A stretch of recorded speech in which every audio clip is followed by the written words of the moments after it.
New York Times op-ed columnist David Brooks is on a mission to help people live a deeper and more joyful life. We need that. In his new book, The Second Mountain, he argues that life is defined by two mountains, actually.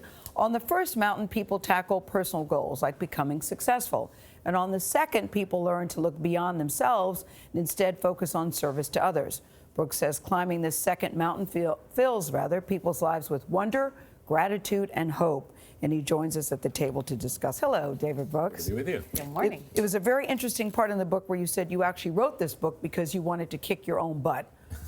Why did your own butt need kicking? What were you looking for? We writers are always working on our stuff in public. Yes. But I thought you were very candid and very open about what you were led a life through. really determined by the lies our culture tells us. And our lives, our culture tells us if you succeed, you'll be happy, or I can make myself happy. So I lived that way, and I ended up valuing time over people.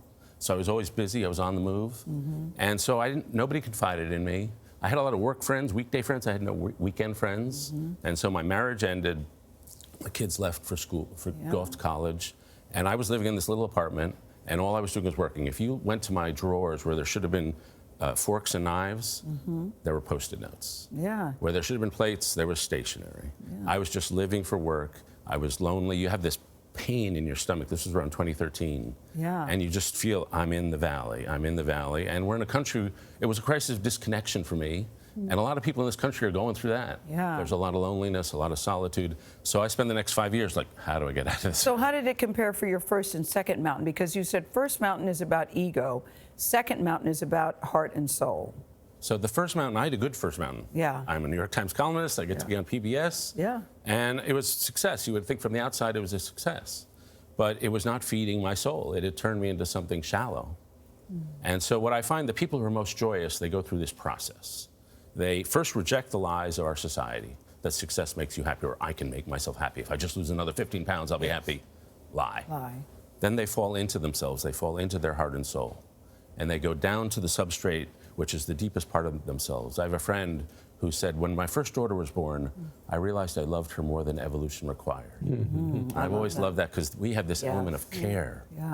And so you got to get down to that level. And then I had a community that pulled me out. I figured nobody can get pulled out of the valley. You get pulled out by somebody who reaches in.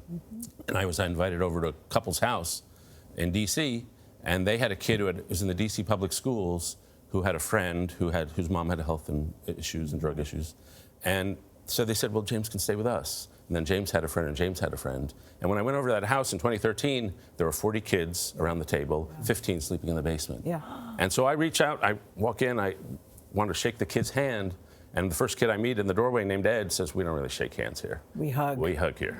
Nice. And I'm not the huggiest guy on the face of the earth, but I go back every Thursday for 6 years, and they demanded complete intimacy from me, and they really lifted me out. They showed me a better way to live, which is about relationship and not self. So, David, is this a roadmap for people who may be on the first mountain, or do we all have to go through the valley?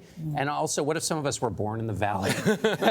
Yeah, I had a college student say to me, you know, because our lives are defined by our moment of greatest adversity, how you react to it.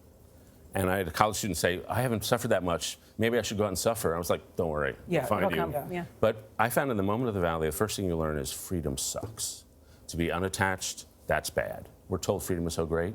The second thing I learned is that you can be broken or you can be broken open. And the people who are broken turn angry and resentful. There's a great phrase I love, pain that is not transformed gets transmitted. You lash out to others. That's good. We teased about college graduations, though, because this is college graduation season, and you said a lot of times people just get a big old empty box of nothing. With it. Why don't you like the message, do what you love?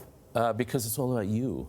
And you think, where are the answers? They come out of college, what are they going to do with their lives? And they want to know, where do I devote myself? And we say, be free. And then we say, oh, the future's limitless. That doesn't help them make the choice. Where's the authority I can go to that'll tell me where to live my life? Oh, you do you. Look inside yourself. Follow your passion. 80% of college students have no passion. They should be told what, David? They should be told, live for relationship. And that seems easy. We can all say that. But to see people truly, to speak from the depths of yourself, not from the surface of yourself, these are daily challenges. And in our society, we just don't treat each other very well. I have a phrase that I've been using, which is the quality of your life is built on the quality of your relationships. That's it.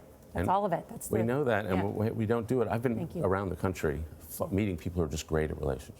David, thank you. It sounds like they're going to want you to speak at a lot of graduations. Love it. Thank you so much for sharing this. We appreciate it. The Second Mountain, it goes on sale tomorrow.